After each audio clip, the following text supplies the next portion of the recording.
Hello and welcome to the first episode of the Dystopian Dance Party podcast. This is something Callie and I have been talking about doing for about a month or two now. We finally got around to doing it last week. We got together on Skype and recorded for about an hour and 45 minutes of conversation about a film that's a favorite of ours, 1987's Rock and Roll Nightmare. As you can hear, or as you will hear very soon, it's a little rough around the edges. This was our first attempt. Sound quality's not the best. But we had fun, and hopefully this is just our first step toward bigger and better things. So here we go with the Dystopian Dance Party podcast.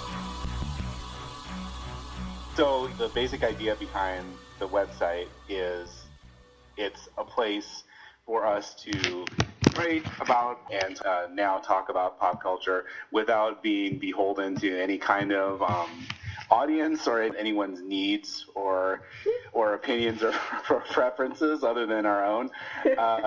So obviously, right. My ultimate game plan is I'd like people to just kind of like stumble upon it.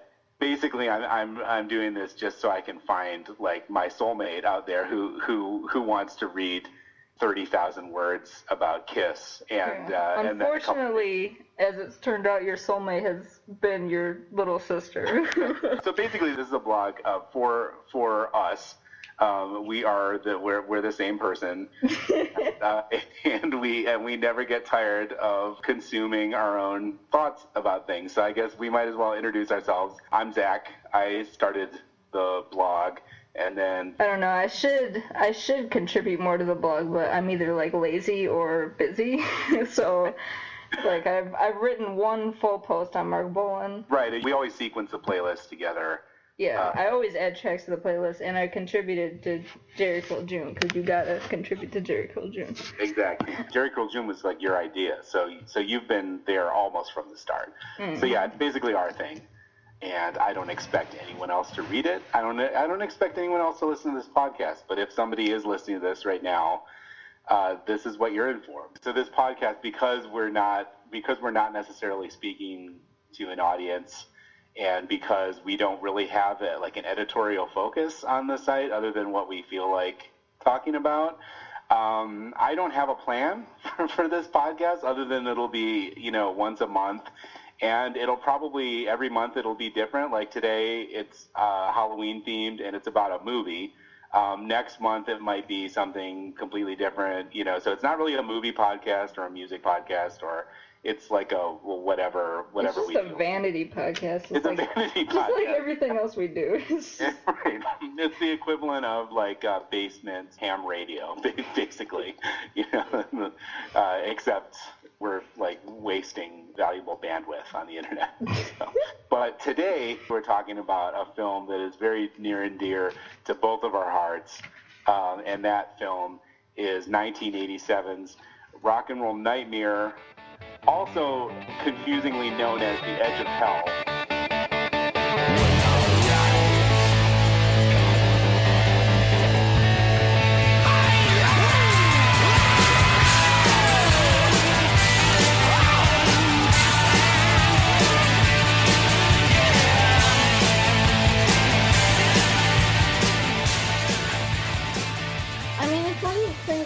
Like all shitty movies just don't have a definitive title. They just have a bunch of different titles. Like right. I don't really like. Obviously, I didn't research this. So originally, it was called Archangel for reasons that are a spoiler, and we'll definitely get into that. And then they called it Edge of Hell, and then I think in the U.S. and Canada, it was renamed to Rock and Roll Nightmare, because their distributor wanted to actually sell the movie. And I don't know, like no title on earth would make this movie sellable. But at least Rock, they're both generic. They're both stupid titles. Like just to be frank. But at least Rock and Roll Nightmare is a descriptive stupid title. Like you that title tells you exactly what you need to know about the movie. Well, and the thing Edge of Hell is I actually listened to the soundtrack before I saw the movie because there's this like downloading site. It was like you could download music, and I got like a bunch of free downloads with this set of headphones I bought. Right. And I couldn't find any music that I actually wanted on there. So I downloaded Rock and Roll Nightmare, the soundtrack, which was on there, and then a bunch of children's music, but that's a different story. But one of the songs on the soundtrack that didn't make it into the movie, I don't think, which is bizarre, was Edge of Hell. That was the title of the song. So I think that might have something to do with it. It still doesn't make any sense. It could be, yeah, and especially if that was like a working title for the movie. So I guess we should start. We already mentioned the soundtrack.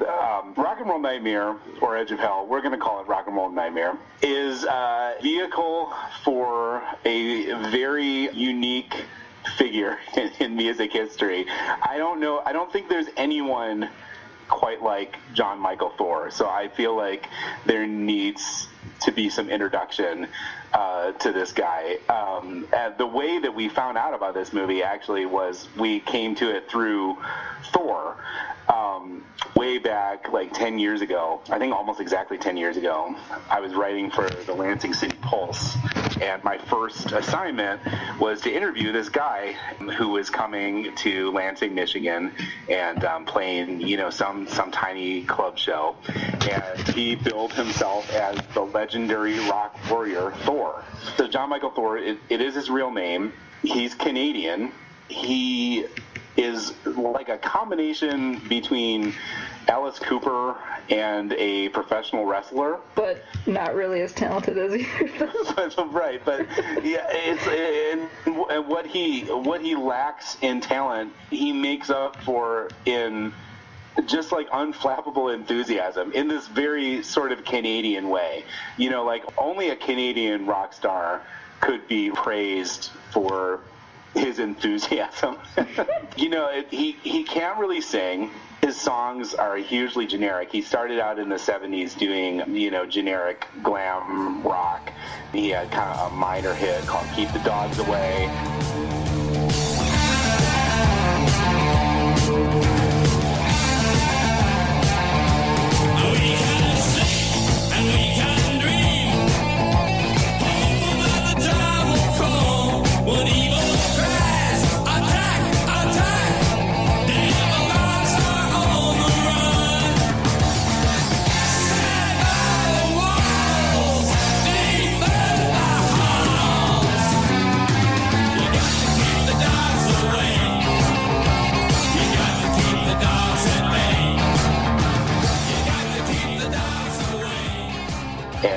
In the 80s, he moved on to generic metal.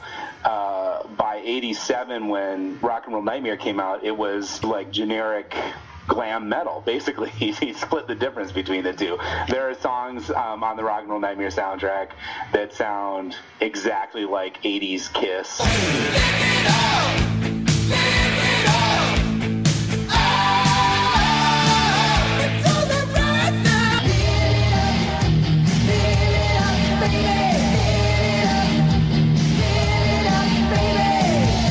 There are songs that definitely sound like a kind of a bad version of Motley Crue.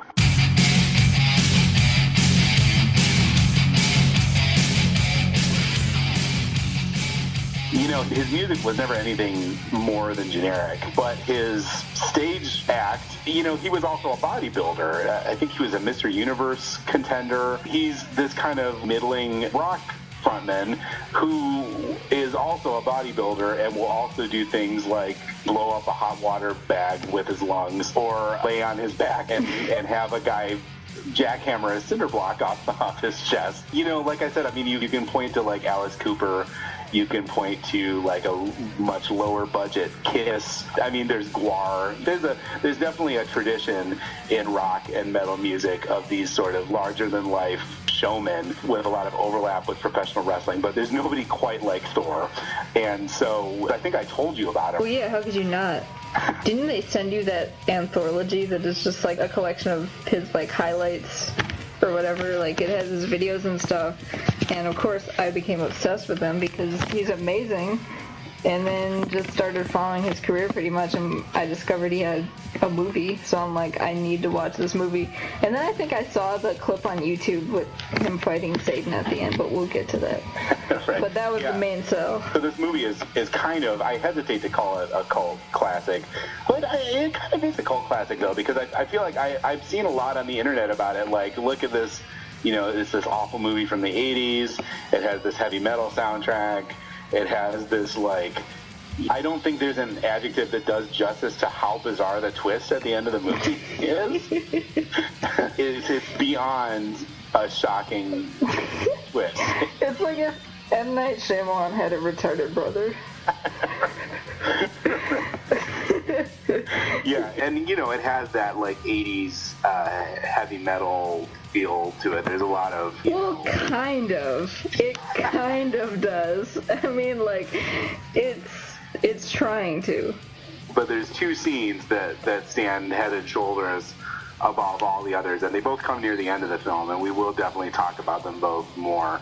But there's a showdown at the end with Satan, spoiler alert, and some of the cheapest and the most like hilariously amateurish practical effects I think I've ever seen in a film. So that definitely has, if you search Rock and Roll Nightmare on YouTube, you will find the final scene. It has gained some definite notoriety. Honestly, for any normal person, that should be enough. That is true. It takes a special kind of person to be able to sit through the whole movie, and I'm proud to say that I've sat through it several times. Like, I watch it at least once a year, so... It's a Halloween tradition. Not even, it's just a tradition. It's like monthly, I'm like, oh, I haven't watched Rock and Roll Nightmare yet.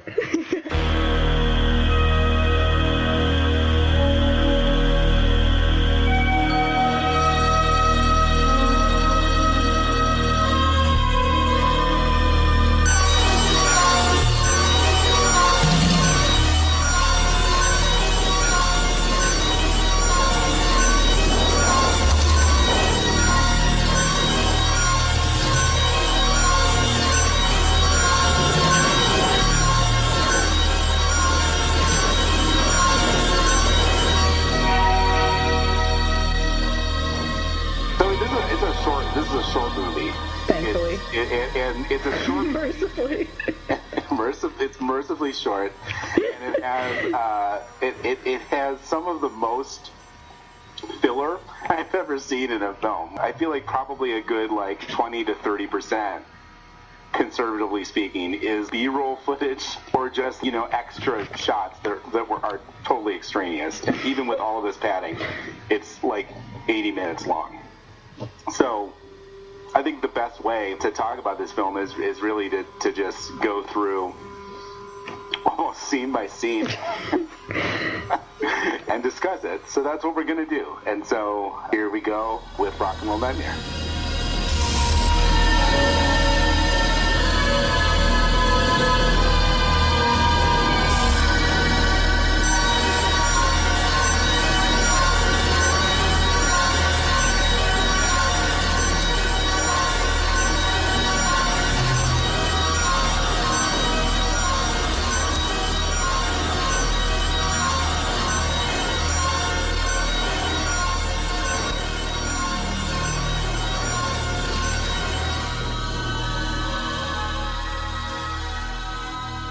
Okay, so the film opens with a completely banal shot of a farmhouse.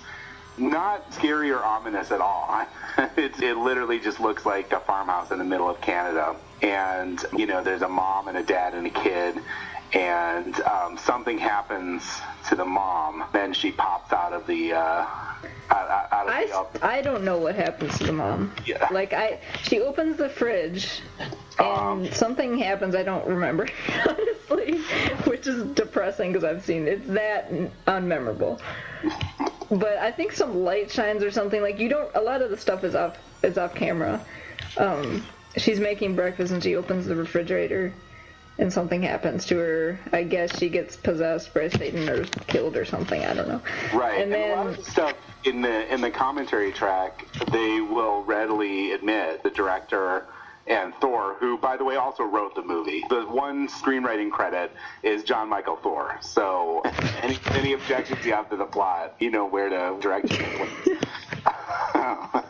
But they'll readily admit that they didn't have the money, so they had something go off camera. Although I think actually in the case of the refrigerator scene, they said the distributor thought it was too violent or something, which is kind of weird because, you know, it's a very cheap movie, but there's definitely a lot of hands bursting through chests, and I mean, in the very next scene, you see the mother pops out of the oven, and they apparently have the type of household oven that can boil the flesh off of a human being in like 30 seconds because she's a skeleton. So it definitely has those horror movie tropes. I want to know what the hell happened in that fridge that was so violent. Like, I hope that they just spent their whole budget on that scene. And then the distributor was like, no, this is too violent. The rest of the movie was just shit. Another thing that's important to know about this movie that I just learned today when I watched the commentary track for the first time, this is a 35 millimeter film, but it was shot for only $50,000, which, if you know anything about film, $50,000 for 80 minutes of 35 millimeter film, that's basically the budget right there. Basically, they paid for the film. You know, and the effects, I'm sure there was some price for the latex and stuff that they were using to make these creatures that start to show up. But they're probably just melting condoms. That's what it looks like. Just months of Thor collecting and melting condoms on his own. So every actor made like $100 to be in this movie. They're all friends or relatives of the director. You know, it's sort of like the original Evil Dead, but actually not a good movie. Evil Dead launched Sam Raimi's career, and it became a cult classic, but also like an influential horror film. Rock and Roll Nightmare did none of those things. But it is, you know, I don't know, there's something weirdly entertaining about it, even if, honestly, most of it is sort of just mind-numbingly boring.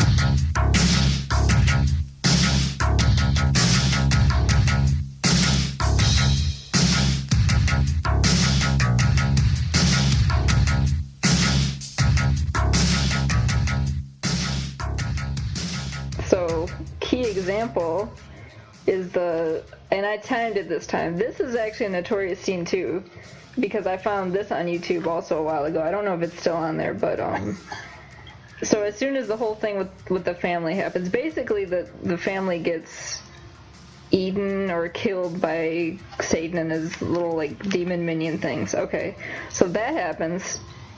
The next scene you see is just this van driving down like the back roads of Canada for like, I timed it, it was no less than 3 minutes and 34 seconds.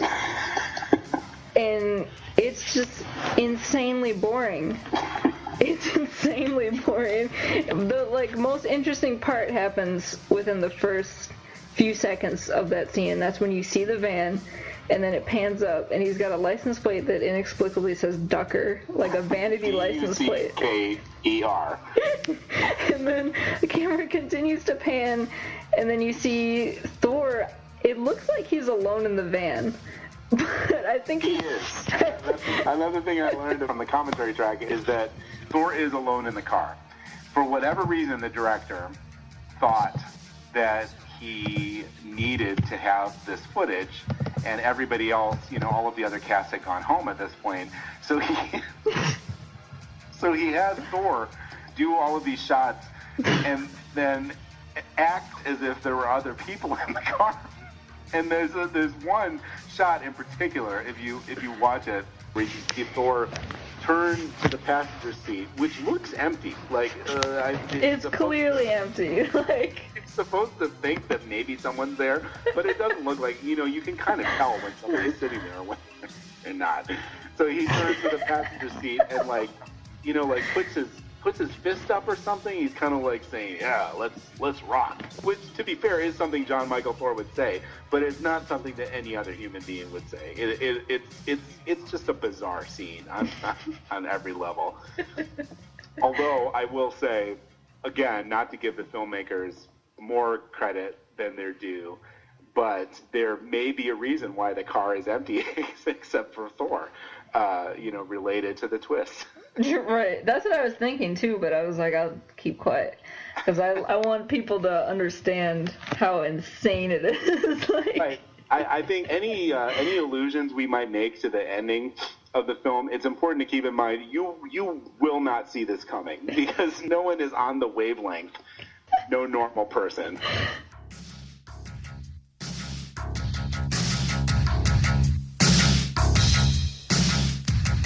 But let's go back a little bit because I feel like it's important to establish the movie would have been totally fine if we never saw any footage of the van driving up to the house. Yeah, like we would have understood that they somehow got to this farmhouse. Like I don't need to actually go on a road trip with Thor to get to this farmhouse. Like the magic of film will have me connect the dots. Yeah, it is practically in real time.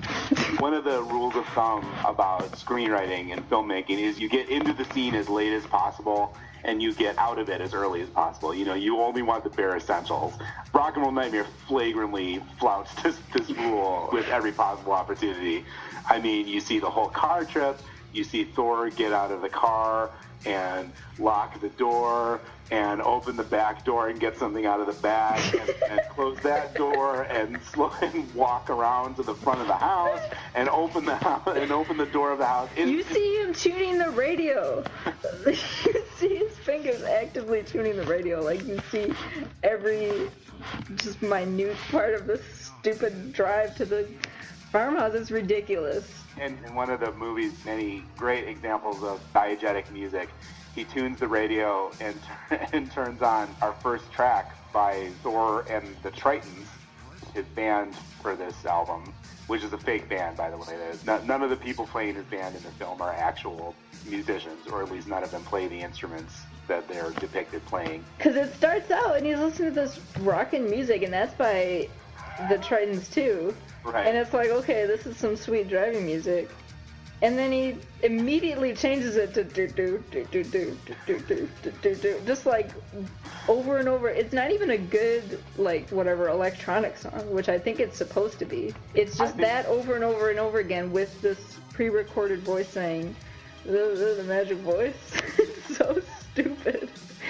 And so you have to listen to that for nearly 4 minutes. 4 minutes. While he's driving around Canada. It's actually torturous. It's almost like an avant-garde film at this point. I feel like there's a very similar scene at the beginning of the infamous 1970s film Manos, The Hands of Fate, which was made famous by Mystery Science Theater 3000. I feel like there is also a way overlong driving scene at the beginning of that. So it's also possible that this was an homage. But I think that's being optimistic.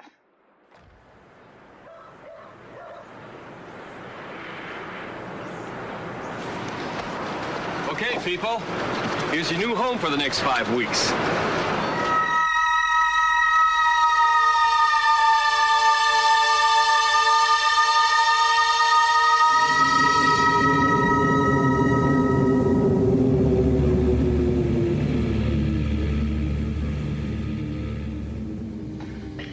Epic driving scene. They arrive at the farmhouse, which we soon see is the same farmhouse that horrific event occurred before the credits. So obviously something ominous is going to happen. As shown by the stupid, scary noise thing that they play on the keyboard. Every time that's clearly like the choir setting on a Casio or something. Like, right. You hear that every time.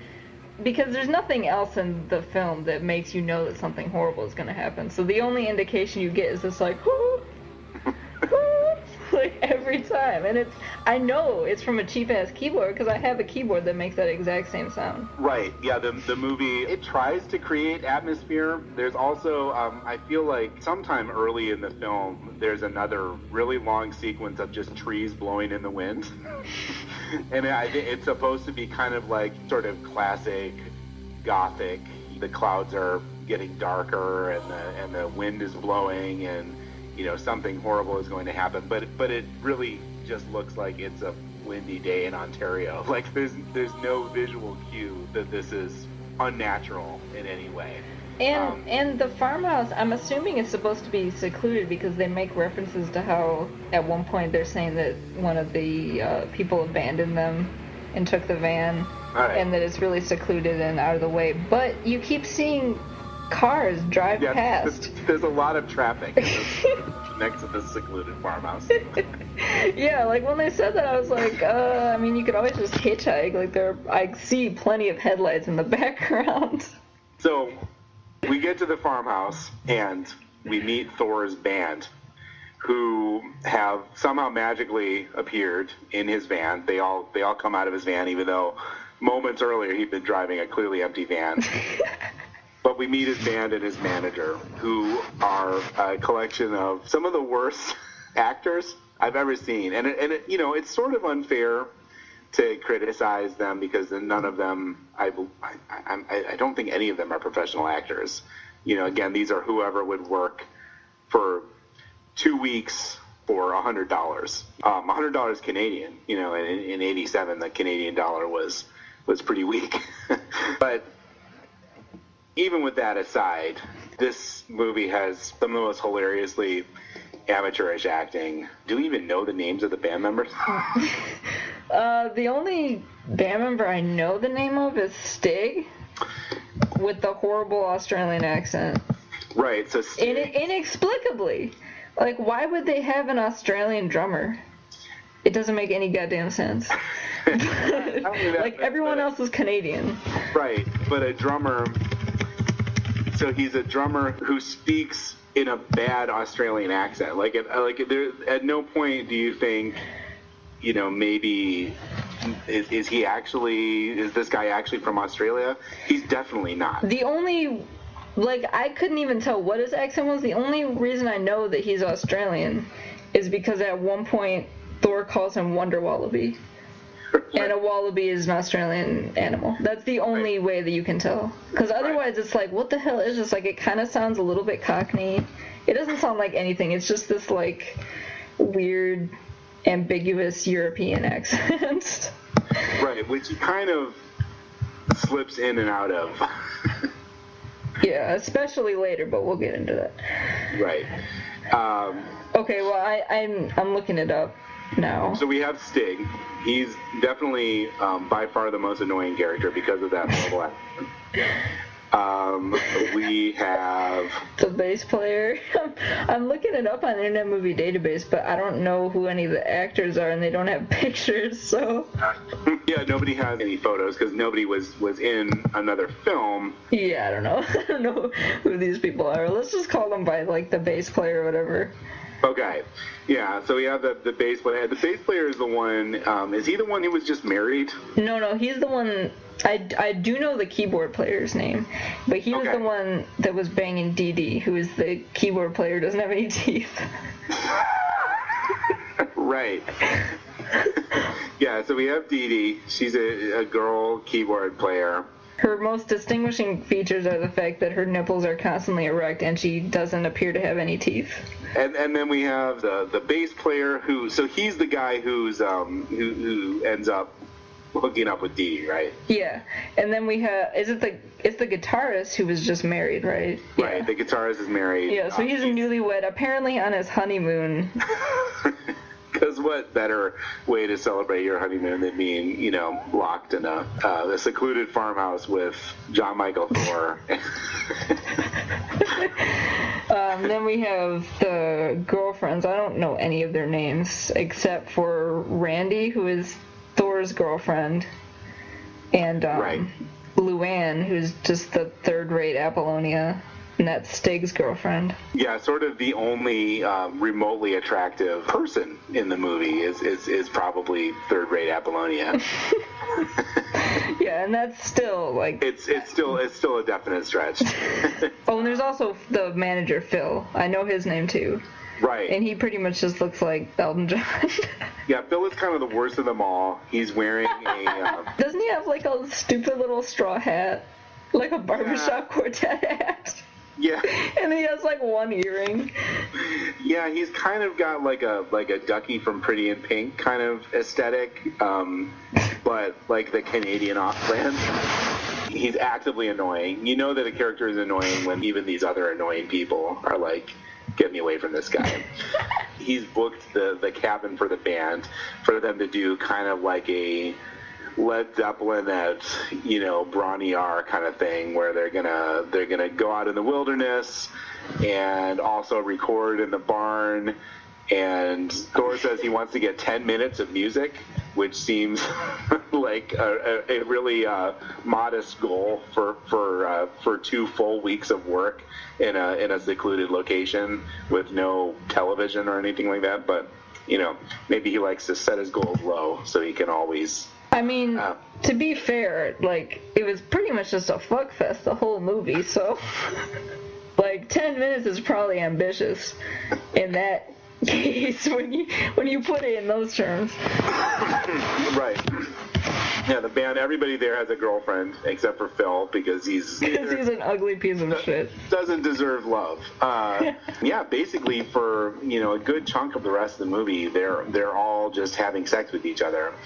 They're all people that you don't necessarily want to see having sex with each other. You definitely don't want it. And the worst of them all gets the longest and most, like, explicit sex scene. Dee Dee and the bass player. Yeah, and it goes on really long. Yeah, there's a lot of, it's very, like, 80s and 90s, Cinemax kind of cinematography. There's a lot of, like, arched backs and, she's on top and, like, kind of rolling her hips. And there's a lot of, like, fingers caressing flesh, nondescript flesh. There's a lot of like rolling, like now he's on top, now she's on top, but there doesn't appear to be any actual intercourse going on. Thank God. Right. That's the last thing I guess I shouldn't phrase it as if I'm disappointed. She doesn't have any teeth in her mouth, so she probably has them in her vagina. I think if you were to do a pie chart of a Rock and Roll Nightmare, it's probably, we've got like 30 to 40% filler, trees blowing in the wind, never-ending van trips, totally extraneous shots of people coming in and out of rooms. Oh my God, like, so much of this film is people washing dishes and talking about washing dishes.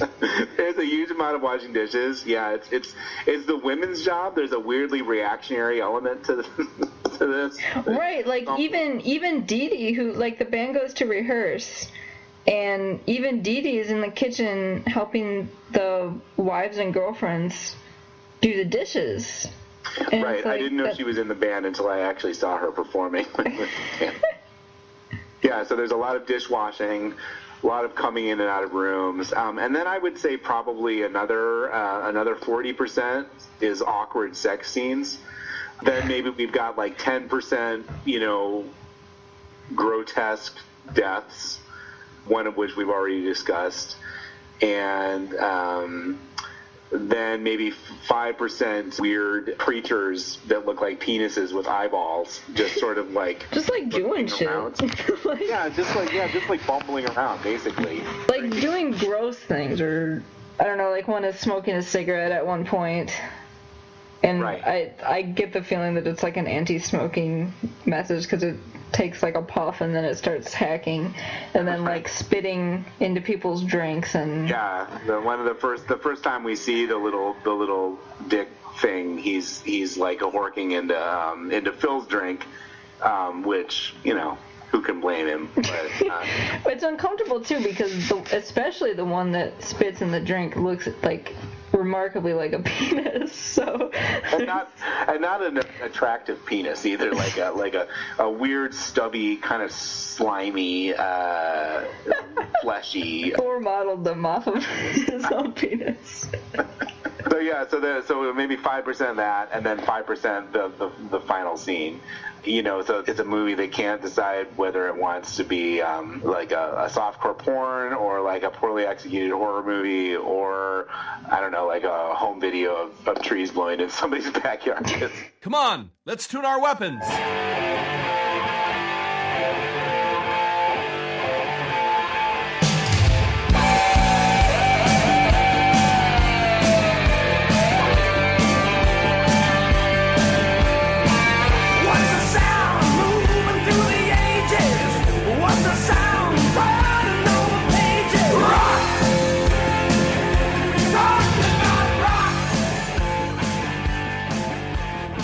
So after we've kind of established the characters, we know what they're doing here, then we've got our first performance, right? Yeah. Which song is it? Is it We Live to Rock? It's We Live to Rock. Okay, yeah. It's one of a long line of rock songs about the genre. It's most notable by how Thor says, let's tune our weapons. Come on, let's tune our weapons. It's so stupid. Yeah, I feel like one of the joys of the film is Thor's extremely heavy Canadian accent, which it just makes his lines that much more entertaining. There's a great plug for Canada at the Oh, I love that part. They're like, but the Stig, the quote-unquote Australian guy, is like, but why Toronto? And Thor's like, Toronto's where it's happening. We've got music, the arts. It's just like a weird, it's almost like an ad for Canada. It's a weird pitch. I don't know if they were trying to get like government money. Canada was probably just like, Toronto's like, it's the ad that we never wanted. Right. Like, please take this out. It is kind of interesting that Thor gives he gives a very specific shout out to the USA in We Live to Rock. You know, he says it started in the USA. And I don't know if he's saying that it's then the torch has been passed to Canada or Let's what. Hope not. But not if this is what Canada has to offer. Either this or Rush. Right. So we get a little taste of the Triton's rock and roll magic. This is where Phil gets eaten.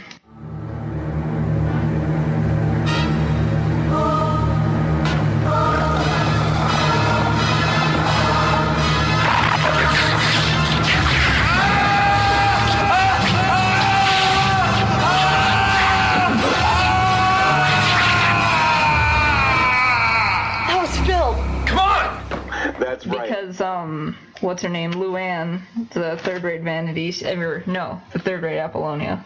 The fourth-rate vanity, third-rate Apollonia. Yeah, it's not actually her. It's, I guess, Satan disguised as LuAnn.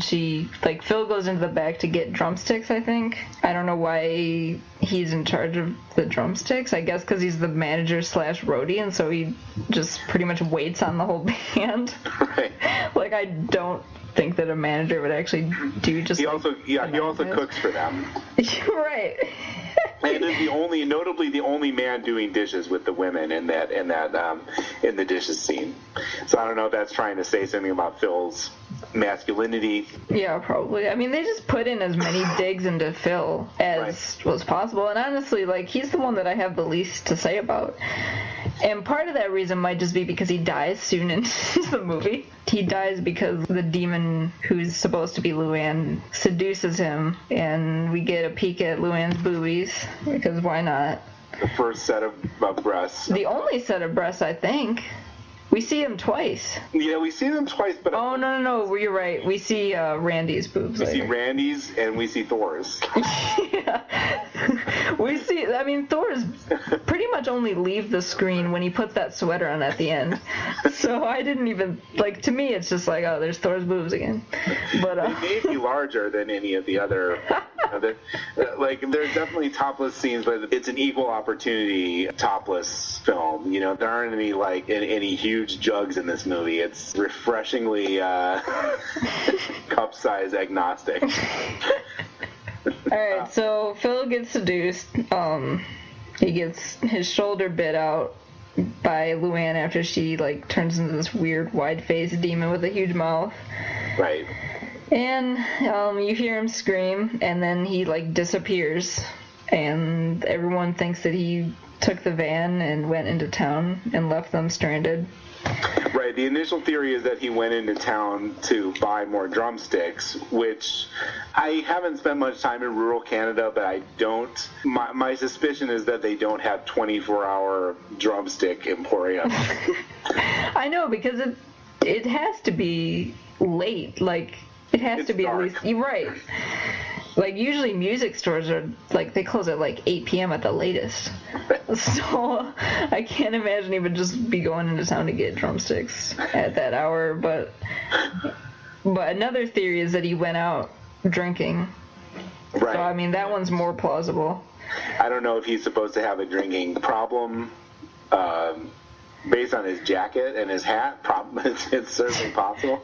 I would have to have a drinking problem to deal with that group. That's a good segue, because another thing, the reason why he's looking for the drumsticks and the reason why he's potentially an alcoholic is that the Tritons are actually a terrible band, and not in the sense that their music is bad necessarily, but they're literally an inept band. Stig they make a lot of references to the fact that he can barely play his instrument. He breaks a drumstick at the end of We Live to Rock, and everyone is kind of like, not again, Stig. Like, this is supposed to be a band that can afford to rent out, a house in the countryside to record their new album, and they have at least a drummer who is basically incompetent on his instrument and just in life. My favorite thing about Stig too is that he already has the stupid Australian accent that's clearly put on, but then he also, on top of that, keeps doing Arnold Schwarzenegger impressions, which aren't good either. So it's like, did they hire this guy because he can do impressions, allegedly? He's the man of 1,000 voices. Which are actually just two voices, and neither of them are very good.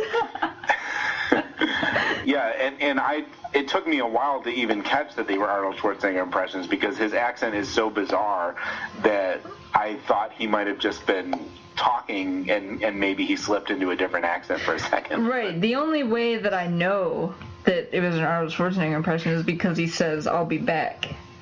So, that was my indication. Even that, I was just like, oh, okay. It didn't immediately register. I had to think about it, which is always the hallmark of a good impression, when you have to decide for yourself who this person is impersonating.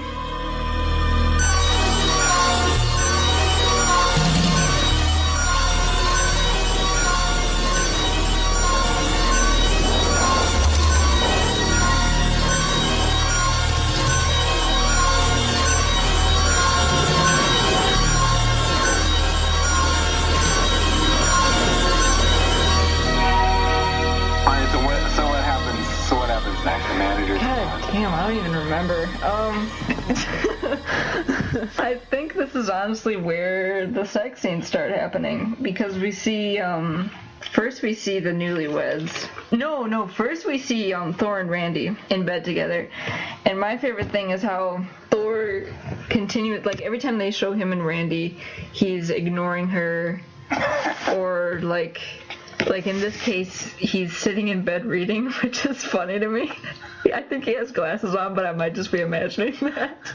That might just be wishful thinking. But, yeah, they're both sitting in bed, and she's talking to him, and he's reading, and, it's almost like a scene from Everybody Loves Raymond. He's just, ignoring her, and then she kind of rolls her eyes. Yeah, there are definitely a few moments in the film where you're kind of lulled into a false sense of security, because Randy keeps trying to have sex with Thor, and Thor keeps kind of spurning her advances. And, you might think that there's not going to be a sex scene between them, but unfortunately, the movie decidedly proves you wrong, and thanks.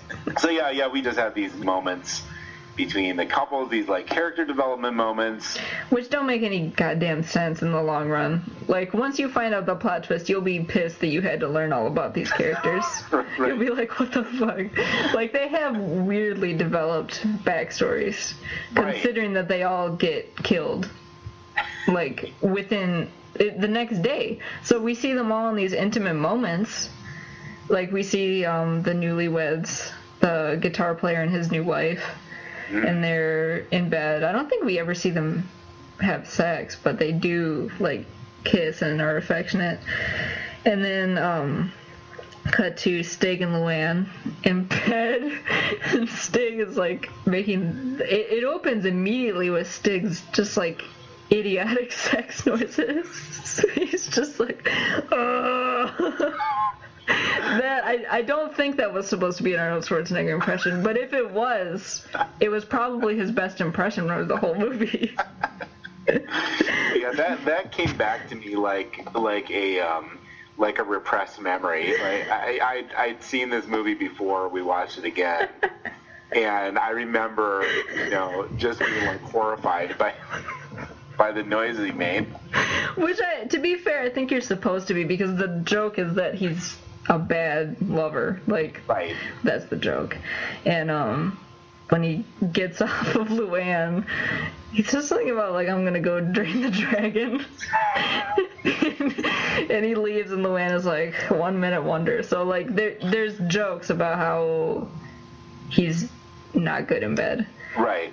He is the most, he's kind of the most aggressive, like, even more so than Phil, he's the most aggressively obnoxious character. From the voice to, I think he's actually technically more annoying than Phil. It's just that the characters seem to dislike Phil more. Well, he's taking, Phil is taking a chunk of their royalties, That is true, but he's also cooking them dinner and wiping their ass and finding their drumsticks. Like, come on now. So Phil is dead. Stig is the next to die after that, right? Because he goes to drain the dragon. Yeah, he goes to drain the dragon in his stupid little tighty whities, and somehow gets possessed. Oh, I remember how. This is where the special guest appearance by Rusty Hamilton comes into play. She is a vocalist and the then wife of John Michael Thor. Right. She was also up. There is a link to some of her work here on Boobpedia, the encyclopedia of big boobs. So that's legit. Why they chose to cast her in basically a cameo role and not as Thor's character's girlfriend, it doesn't I'm not sure. Any sense.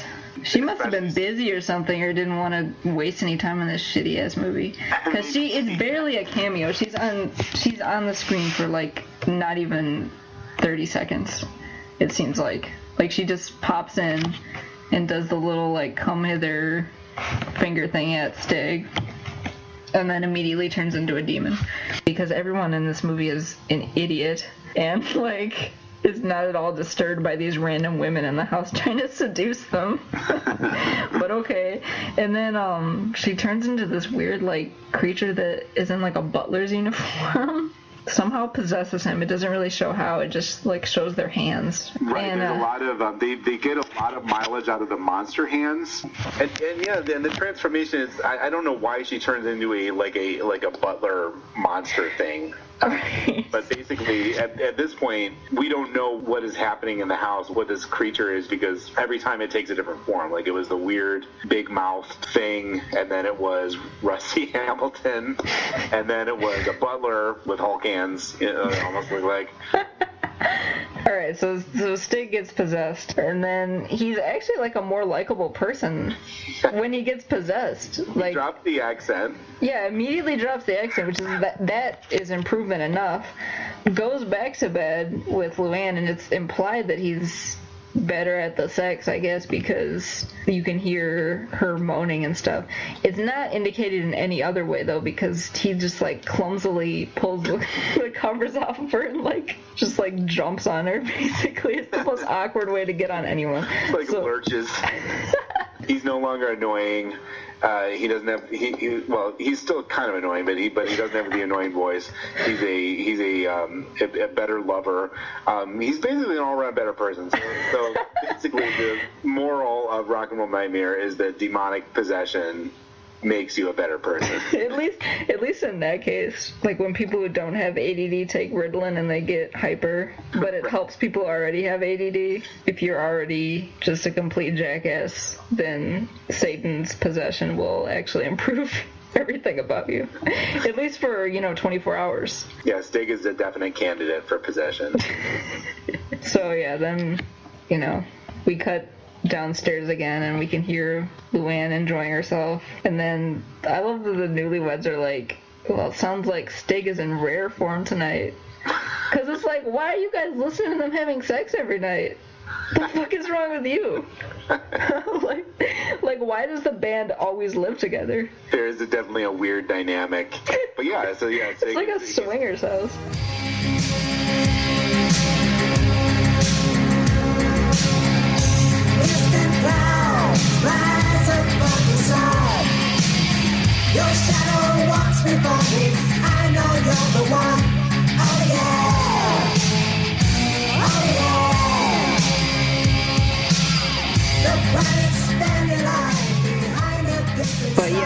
these groupies show up, all of which are more attractive than any of the band's girlfriends, so I don't know why they didn't just cast these women as the girlfriends. They're not really groupies, though, because they refer to themselves as, like, the Trident fan club. Right. And then they get there, they come in, like, the dead of night, and, Phil, who is already dead at this point, so we can assume that he's a demon. He has the monster hand. Yeah, that's the telltale sign. The hand that the butler had earlier. The rusty butler. Rusty Hamilton butler. Yeah, so that's how we know he's a demon. That, and he's being, like, actually forceful, which is another sign that he's possessed. So this group of girls shows up in the middle of the night, and they're looking for the band, and Phil asks them to whip out those bazooms. Which is arguably the best line in the movie. And they're just like, what? And he's like, you came for the job, right? You have to, whatever, like, cut lines of cocaine for the band and cook and whatever else. And they're, like, mad about it. And they're mad that he's asking them to whip out their tits. But I kind of agree with Phil. Even though he's being possessed by Satan right now, like, he's kind of showing some sense here, because why is a group of girls coming to see a rock band in the middle of the night? Once again, the moral of this story is that Satan makes a lot of sense. But yeah, there's a good backstory to that scene, because the film's distributor, you know, one of the, like, it's an exploitation movie, so there have to be, like, a certain number of deaths, there have to be a certain number of topless women, and so they had mandated that there be, like, 8 to 10 breasts in the movie, and the women who play the fan club or whatever, those were initially going to be the ones who were topless in the film. But when they actually showed up, they refused to take their tops off. So that's, at that point, the director, John Pisano, had to make the other woman actors who were just his friends, he had to make them take their tops off so that they could fulfill their contractually, you know, obligated toplessness requirements. I hope that scene with the fan club was just completely improvised. He was actually speaking on behalf of the real production. Right. Like, you came here to take, yeah, it's like there is some of the actual situation is kind of coming out there, because he's like, you knew what you signed up for, get them titties out, you know, like that's... without the bazooms. Without the bazooms. Part of the rock and roll lifestyle, you know. That is crazy though, because they did have to know, unless it just like was not in their contract at all. And then it just makes that scene like that much more useless. So that just becomes filler then, because it doesn't show anything. Like, there's no point. Yeah, and you know, they don't even die. I think Fasano said that he couldn't afford to film their death scene there. Yeah, so they just run off. Yeah, so at this point, you know, Satan sexually harasses them, and then they just leave. Like, that's all that happens in that scene. Right, and like you kind of expect them to be trapped in the house or something, but the path is clear. Like, they just leave. It's like, I wish it was that easy. They can leave of their own free will. Yeah. So what happens after that? Do you remember? Then more goddamn dishwashing, of course, because every fucking meal that they have is documented. Right, again, another example of the film leaves no stone unturned as far as what it's going to show. We surprisingly don't see the meal preparation ever, but we do see it being consumed, and we see it being cleaned up. Right. And all I can say is thank God we don't have to watch them cook. Yeah, it's almost amazing that they didn't. Yeah, and this is when both the guitar player and the wife get killed.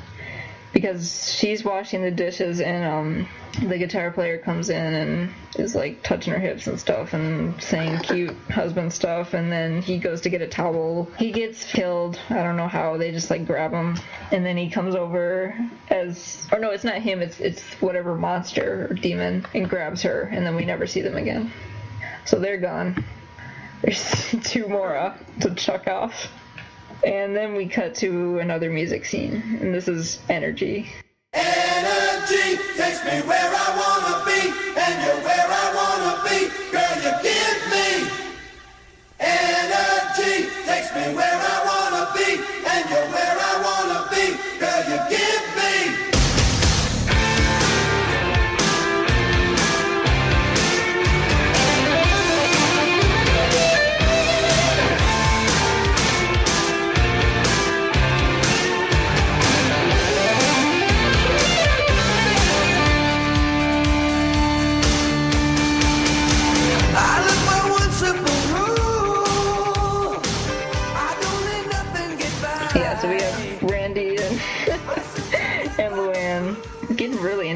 Because in the last one, they were all kind of just like sitting around, and I think LuAnn was filing her nails and stuff.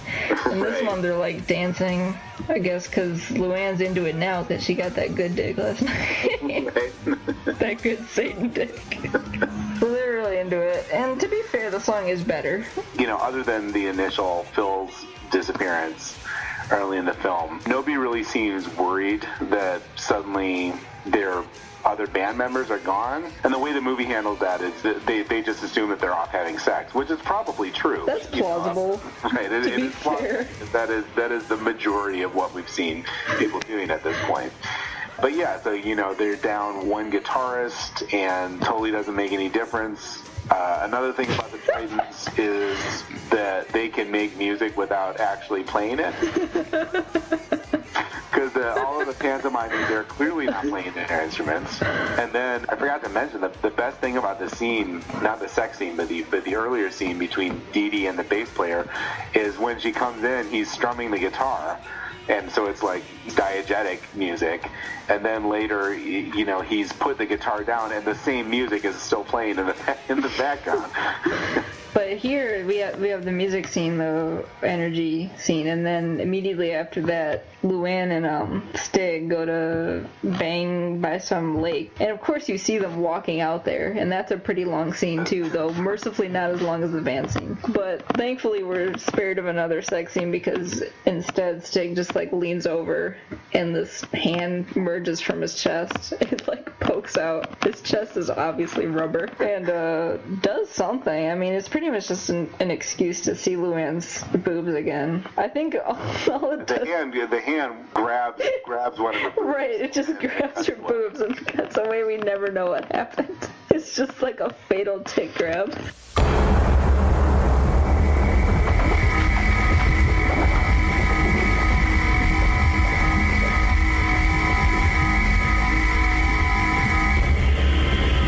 I heard LuAnn scream. Listen.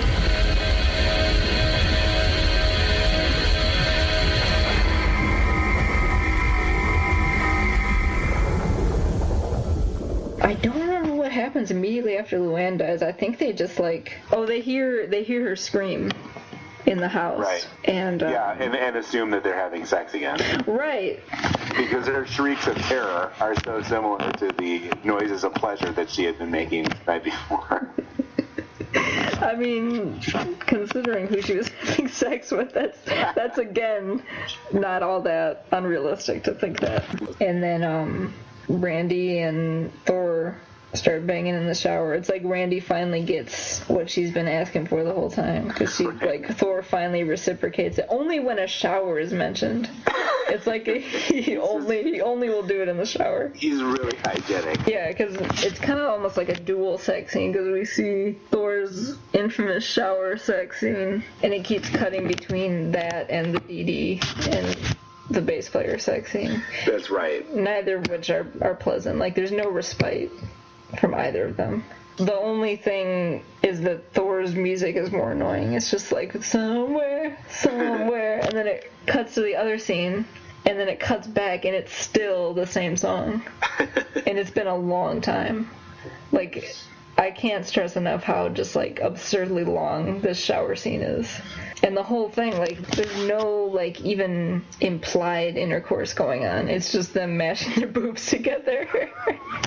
And, like, actually cleaning each other. I guess it's almost progressive in a way. There's a lot of boob play with both sides reciprocating. Like, she definitely plays with Thor's boobs. Here's how bad this shower sex scene is. Whenever I watch it, I'm just like, man, that looks like a nice shower. Two people can fit in it comfortably, and Thor's a big guy. Like, the stream of water looks nice. I'm like, dang, I want to take a shower in that. It doesn't make you want to have sex. It just makes you want to take a shower. For more reasons than one. Right. After this movie, you need to take a shower.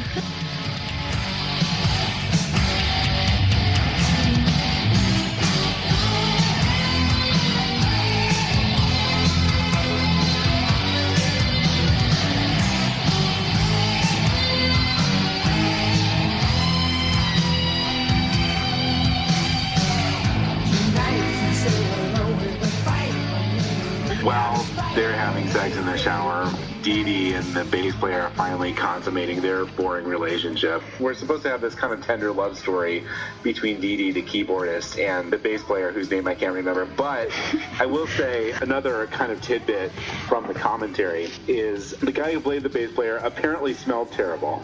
Like that's a story that keeps coming up in the commentary that he had terrible body odor, which Thor and the director, Thor and John Fasano are always saying that his particular body odor is somehow typical among Canadian men. So I'm not sure. What the fuck I'm not sure what that smell is. Just like poutine. He just smelled like a bowl of like rotting poutine. I feel bad for Dee Dee. Yeah, so they have I think that's supposed to be the relationship that you care about. But you don't. You don't, right? But I think that's, if anything, you just don't want them to get any closer because then you have to watch it pan out, and the results are not pleasant.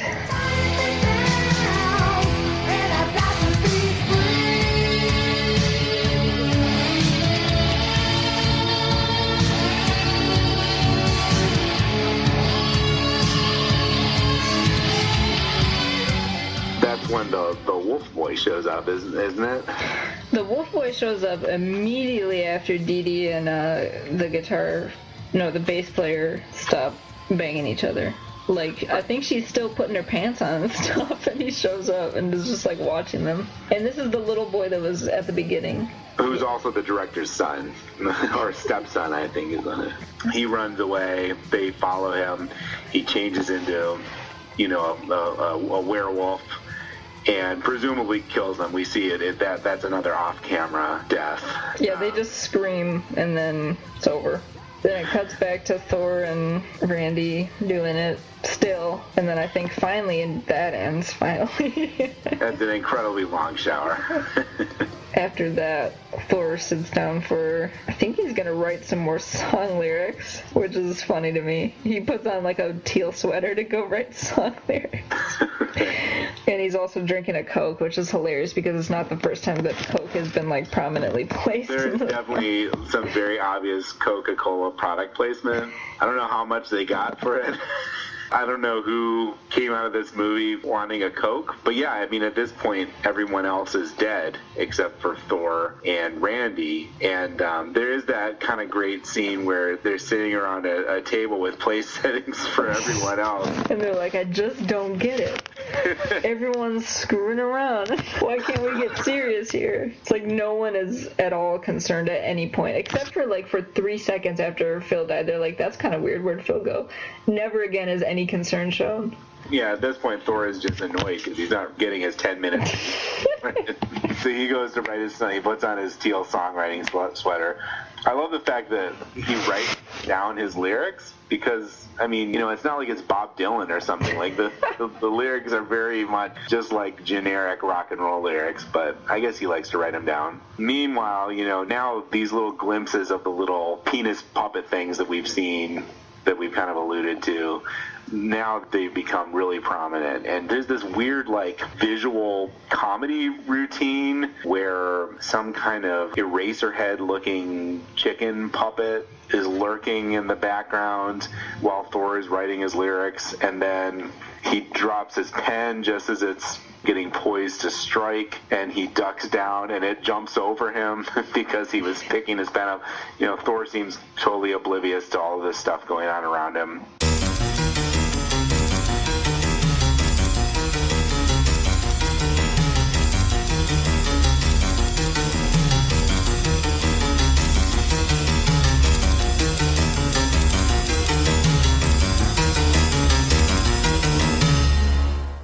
The stupid sound effects too. Again, I played on a crappy keyboard. Yeah, so we've got they're like really bad labyrinth noises. And the visual effects are kind of like really bad Jim Henson Creature Shop, like the cut rate bargain bin Canadian wing of the Jim Henson Creature Shop. So then at the conclusion of the scene, finally, I guess the devil gets tired of Thor ignoring him, and much like Randy, which again might be some foreshadowing.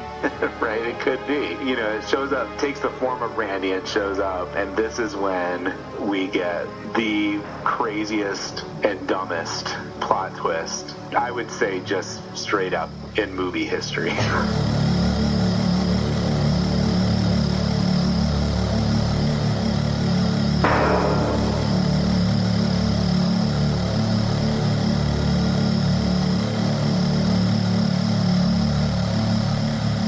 Enough, John.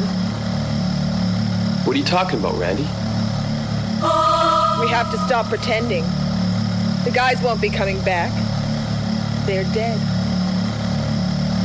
Dead? You're crazy. They're dead, and the van is gone, and we have no way out of here. Not true. Van's back. It's right out in front. Can't be. Look, Bill and everybody's around here somewhere. Don't worry, for crying out loud. You haven't been listening to me. I told you they were dead, and so am I.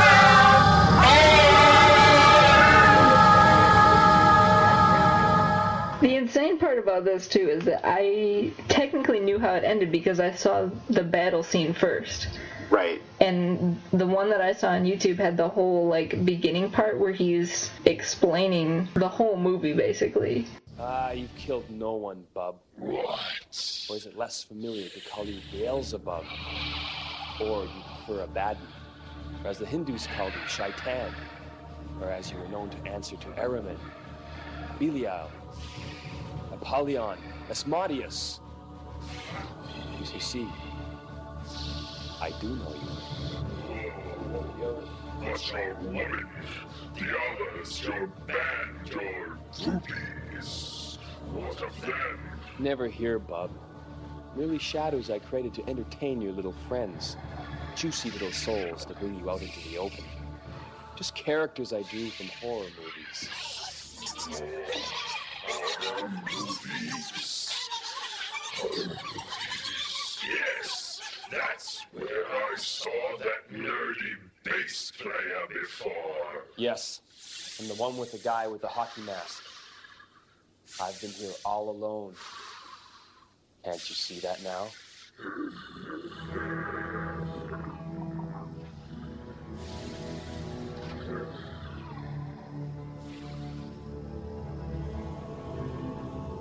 I knew if I pissed you off long enough, you'd make a personal appearance.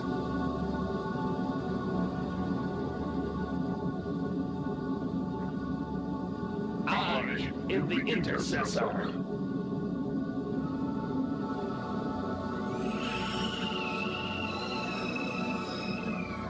It's you want you.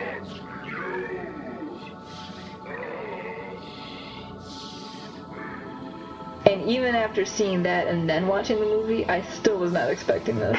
Yeah, it still hits you like a ton of bricks. Like it reminds me of like when you're a little kid and you're playing a game and one kid just like completely changes the rules. They're like, no, actually, you know, I win because I'm immortal and I was tricking all of you and I'm not really dead. You know, it's like suddenly all of the laws of the fiction are completely suspended. Basically what happens is Satan comes out, and Satan looks like this weird, like, thin scorpion creature with these weird spindly arms. And the arms are the only part of his body that moves. And the way that you can tell that he's talking is by his arms moving. Like, the mouth does not move. And let me just say that I love how arrogant Thor is in this case, because, like, Satan is the master deceiver, and Thor is claiming to have deceived Satan. Yeah, he revealed that he's an archangel, which is a lot to drop on the viewer in literally the last 10 minutes of a movie. Like, all this time we've been seeing this. I mean, he's basically playing himself. He's like a soft-spoken Canadian rock star who also has gigantic pecs. Like, that's his character. And now it turns out he's an archangel who creates fake people with elaborate backstories and allows Satan to kill them to, like, lure him out of hiding, and is now going to, I guess, physically fight him. And I don't know what his plan is, like, just fucking bonkers, you know? But somehow it works. So what we've just found out, if you don't understand the gravity of this plot twist, this is what we've just found out. That the last, probably 70 minutes of the movie, the last 70 minutes that you spent, minutes that you can never get back, you've been learning the backstory of these people who Thor made up. They don't exist. They never existed. They didn't get killed. So, even if they got killed, it would be like, okay, well, that's sad that these people died. No. We just watched nothing. Right. You just watch absolutely nothing. And also, the most disturbing part about it, who was Thor having sex with in the shower with then? He just had sex with someone from his imagination. And it's not even like that's really the best he could come up with. I hate to say it, but Randy is like a ginger soccer mom with a red sweater. And that's not even to speak of the other people that we just had to watch fuck for a full-on hour, basically. So, thanks for that, Thor. Yeah, the characters he's invented were not only some of them personally irritating, they're just average to unattractive. They're straight up homely. Dee Dee, the keyboard player, looks like she doesn't have any teeth for most of the movie. And she smiles a lot, so that's saying something. In a way, it's kind of fitting because Rock and Roll Nightmare is 70 minutes of prelude to that classic scene that is probably the first thing anybody who sees the movie, they probably saw that final confrontation first because it's definitely the best part.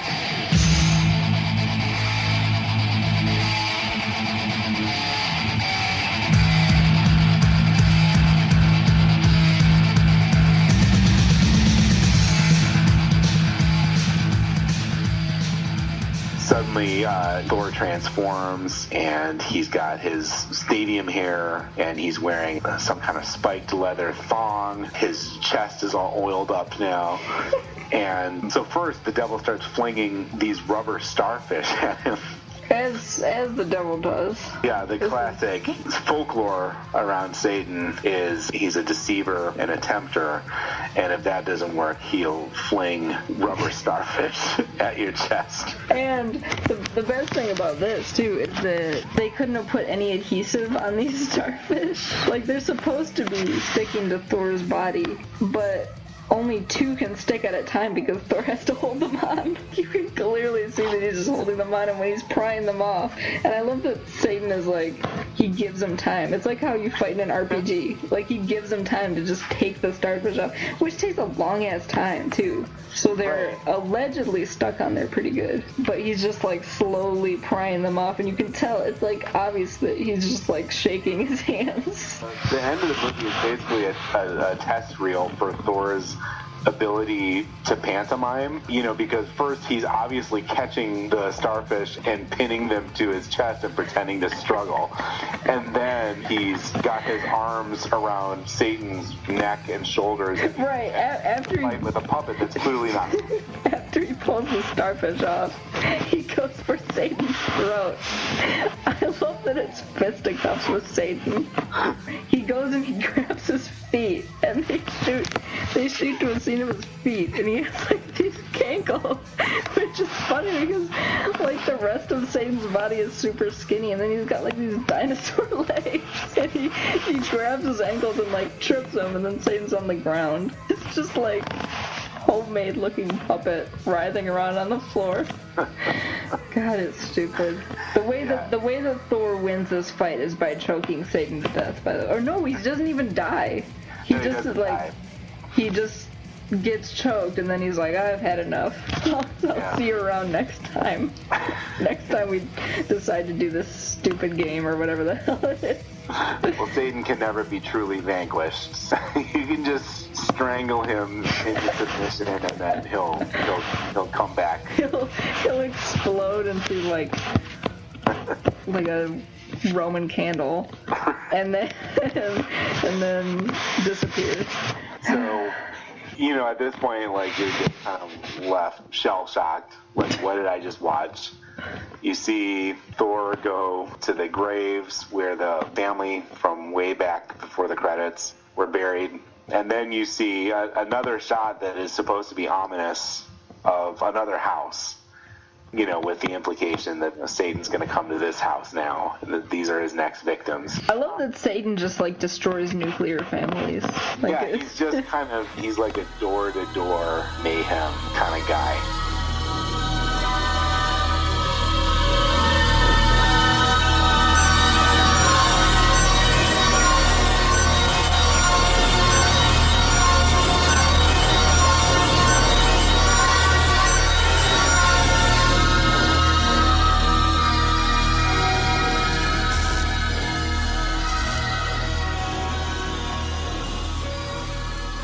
We should probably very briefly talk about the sequel, which came out in 2005. Oh, Jesus. I wish we didn't have to. I wish I could just, like, and honestly, because I watch a lot of bad movies repeatedly, and I could not sit through the second Rock and Roll Nightmare. Yeah, we couldn't. We made it, like 10 minutes in? Oh, God, I don't even know, because it felt like way longer. All I remember is, so this was made in 2005. Rock and Roll Nightmare, you know, it was obviously like a super low-budget, independent production, but, you know, at least the director sort of knew what he was doing, and he made some later projects that were a little bit higher profile, that were a little more polished. He co-wrote the sequel to 48 Hours, another 48 Hours. So obviously there's some real talent there. But Intercessor is like, I'm not convinced that the director who made that movie had any idea what a movie was before he actually made it. Like, it's so incredibly bad, just like poorly made. It looks like it was shot on a home video camera. You know, like Rock and Roll Nightmare, it's a 35 millimeter film. It's not very beautifully shot, but it looks like a professional product. Intercessor looks literally like the 8 millimeter videos that my friends and I would shoot when we were in middle school. Except less appealing. It almost looks like those death metal videos. It's like an extended death metal video, except not even as interesting. Like Immortal? Yeah. Or like the ones with the guys, which is like every death metal video. Like every death metal video just has people running around in the forest. But the forest is always just like the woods behind someone's house. But I would rather watch a 2-hour-long Immortal video than Intercessor.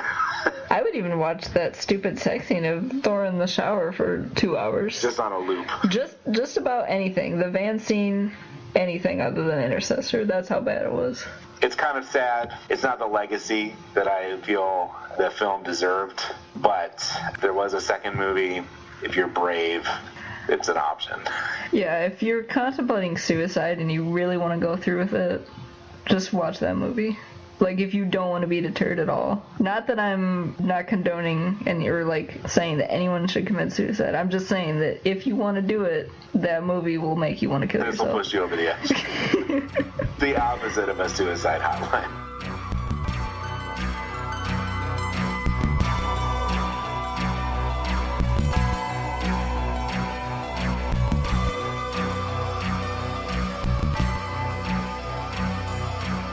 Alright, so on that note, I think it's time. We're ending on an uplifting note, as usual. I think it's time to end. So, I don't know, we'll probably do another one of these next month. I don't know what it's going to be about. So, if you haven't gone to the website, and if you made it through this, then you can make it through more of our stuff. You can go to dystopiandanceparty.com. You can find us on Facebook. We have a page there, Dystopian Dance Party. I tweet, but I don't really like Twitter, so I feel like Facebook and the website are the best ways to find us. And yeah, it's been fun. So I guess that's it, and we'll see you again, old Scratch.